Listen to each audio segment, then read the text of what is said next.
Salve, salve, universo narrado, muito prazer a todos. Meu nome é Felipe Ghisoli e deixa eu te fazer uma pergunta, vem cá. Sério, você já parou a pensar como que se calcula a distância de um carro cuja velocidade muda o tempo inteiro? Não, sério. Para pra pensar sobre isso, porque um dos conceitos mais básicos da física é o de velocidade, que mede o quanto de distância que a gente anda num certo tempo. Um carro que tem uma velocidade de 20 metros por segundo anda 20 metros de distância a cada um segundo. Só que imagina um carro que a velocidade muda o tempo inteiro de um jeito muito doido. Não exatamente uniforme, mas de um jeito que aumenta, diminui, aumenta muito, aumenta pouco, a velocidade cada hora vale um valor.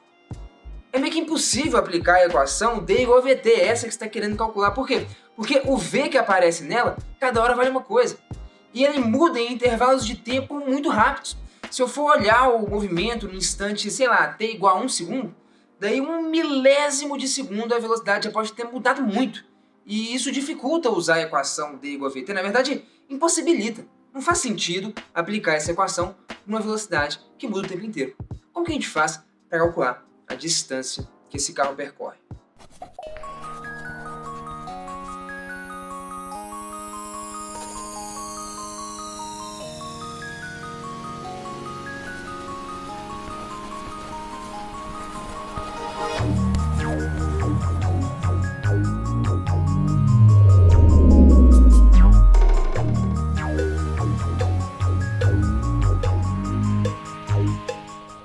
Cara, deixa eu te contar, quem resolveu esse problema aí não fui eu, e realmente não é um problema exatamente simples. Quem resolveu esse problema foi o Newton, exatamente. O Newton e o Leibniz, né? O Leibniz foi um matemático alemão, o Newton um físico, filósofo, matemático inglês, e os dois foram os criadores do cálculo integral diferencial. Cada um criou quieto na sua casa, são invenções separadas, inclusive com notações distintas, mas no fundo eram a mesma coisa. O Newton chama isso de método das fluxões. E isso remonta, na verdade, muito tempo atrás, de um método muito parecido com o que é o cálculo integral diferencial, que é o chamado método da exaustão de Eudoxo. Eu não vou entrar tanto em detalhes aqui, porque ao longo da explicação de como é que a gente calcula essa área, vai ficar muito claro do que a gente está falando. Bom, a real é que o Newton ele pensou exatamente como você. Cara, peraí, eu sei calcular qual que é a distância percorrida para quando a velocidade é constante. Quando a velocidade está mudando, fica complicado. Então eu vou fazer o seguinte, vou fingir que ela não muda. Aí você fala, não, como assim, vou fingir que ela não muda? Calma, o cara era inteligente. O que ele foi o seguinte, cara, por exemplo, imagina esse carro que está em movimento, aí, num movimento muito doido. Se eu deixar passar um intervalo de tempo muito pequeno, a velocidade pode mudar muito pouco. Tipo assim, sei lá, se a aceleração do carro, por exemplo, é de 5 metros por segundo ao quadrado, a cada 1 segundo que passar, a velocidade do cara vai mudar de 5 metros por segundo. Mas então se eu deixar passar 1/10 de segundo, a velocidade só vai mudar meio metro por segundo. Se eu deixar passar 1/100º de segundo, a velocidade só vai mudar de 0,05 metros por segundo. Você tá sacando? A velocidade ela vai mudando bem pouco. Talvez a gente possa inclusive aproximar essa velocidade para um valor constante. Tipo assim, imagina que a gente pega e deixa passar um intervalo de tempo mais curto ainda. 1 milésimo de segundo, então a velocidade vai ter mudado de muito pouco, de 0,005 metros por segundo. Um carro que está, por exemplo, a uma velocidade inicial de 20 metros por segundo, isso vai representar uma fração, uma porcentagem muito pequena de aumento.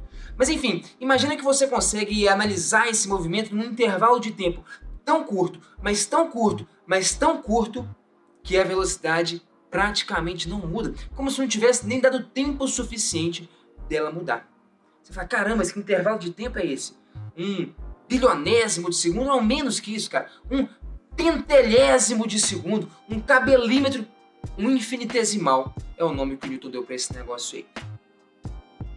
Pois é, um jeito interessante de você visualizar essa parada é num gráfico de velocidade por tempo. Qual que é a nossa estratégia? Imagina que eu quero calcular a distância que um carro percorre de T1 até T2.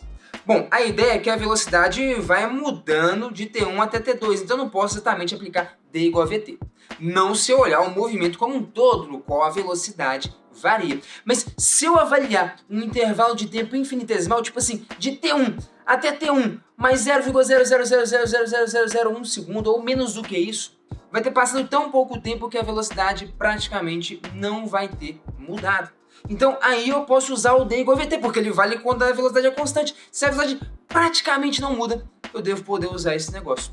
Beleza, o que seria fazer então D igual a VT nesse intervalo de tempo pequenininho? Bom, a velocidade ela vem a ser justamente a ordenada, o Y, a parte vertical do gráfico. Enquanto que o ΔT, o intervalo de tempo transcorrido, é exatamente a base desse retângulozinho. Então fazer D igual a VT, no fundo, é calcular a área de um retângulo, é multiplicar a sua base, o ΔT, pela sua altura, a velocidade. Caraca, então peraí, no fundo, para calcular a distância de um cara cuja velocidade varia, pelo menos num intervalo de tempo muito pequeno, eu posso fazer isso calculando a área desse retângulozinho aí embaixo. Só que você sacou a ideia, né? Pega um próximo intervalo de tempo infinitesimal, de modo que dentro desse intervalinho de tempo não dê tempo direito da velocidade mudar. Mais uma vez, ali eu posso usar o D igual a VT. E de novo, a velocidade vai ser a parte vertical, a altura desse retângulo, enquanto o ΔT, o intervalo de tempo, vai ser a base. O que o Newton fala é, cara, repete esse processo. Pica o seu movimento em intervalos de tempo tão pequenos, de modo que dentro daquele intervalo de tempo você sempre possa usar o D igual a VT. A velocidade praticamente não mude. E soma esses infinitos intervalos de tempos infinitesimais. Pois é, cara, isso deu um problemão para os filósofos da época. Como que você vai somar infinitas coisas de tamanho infinitamente pequeno? Tinham problemas filosóficos seríssimos na época e demorou, na verdade, muitos anos e alguns séculos depois de Newton e Leibniz até que os matemáticos realmente formalizassem e sistematizassem toda a teoria dos infinitesimais, o que foge um pouco do nosso escopo aqui.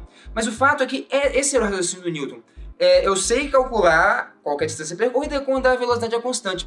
Então pega esse movimento maluco e pica ele em infinitos pedaços de movimento, de modo que em cada movimentozinho desse a velocidade seja constante. Então você já sacou a ideia? Através desses retângulozinhos a gente consegue calcular as distâncias percorridas nesses intervalos de tempo infinitesimais. A distância percorrida no intervalo de tempo inteiro, então, vai ser a área debaixo do gráfico. Sim, exatamente. E o que seria a área debaixo desse gráfico? Né? Se você pensar para uma função genérica, que a gente está falando de cinemática, né, de física, mas para uma função genérica, pega só um retângulozinho aí do gráfico. Num retângulozinho desse do gráfico, o ΔX vai ser a sua base do seu retângulo, e o f de x, o valor da função, a ordenada, o y, vai ser a sua altura. Então, f de x, ΔX, vai dar a área desse retângulozinho. O que você vai fazer? Soma esse negócio inteiro. Só que é uma soma contínua, porque são infinitas coisas. A gente substitui essa soma por um s, de soma mesmo, do inglês sum.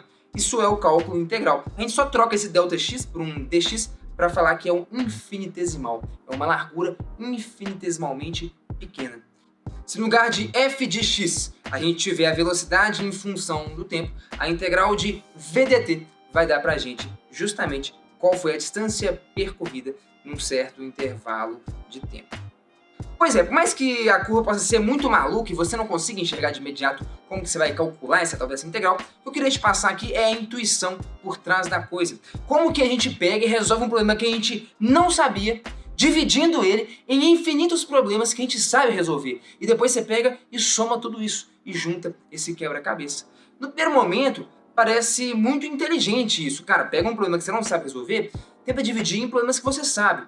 Só que na real a gente dividiu em infinitos problemas que você sabe. Agora soma essas infinitas coisas. E cara, não é que o Newton conseguiu fazer isso? O cara era zica mesmo, velho. Bom, é isso. Espero que você tenha aprendido e se engrandecido intelectualmente com esse vídeo. Tenha aprendido não só um bocado de física, mas também matemática. E como desenvolver um pouco de intuição em cima de alguns gráficos. Muitíssimo obrigado pela sua atenção. E eu queria te convidar a fazer duas coisas nesse momento. Se você curtiu esse vídeo, queria te convidar a se inscrever aí no canal para você ficar por dentro do que a gente faz por aqui. E queria te convidar também a conhecer um dos canais mais legais de matemática que a gente tem no YouTube brasileiro, quiçá do YouTube mundial, mas como o mundo é um lugar grande, vou começar sendo modesto, que é o Matemática para Não Leigos, do meu camarada Gabriel Benício, que foi quem fez essa edição animal desse vídeo aqui. Não deixem de conferir o canal dele, vou deixar linkado em algum canto, é um canal super legal para você que curte matemática, se aprofundar um pouquinho mais, quiçá aprender um pouquinho mais do cálculo que a gente falou bem superficialmente aqui. Valeu pela atenção, muito prazer e até a próxima.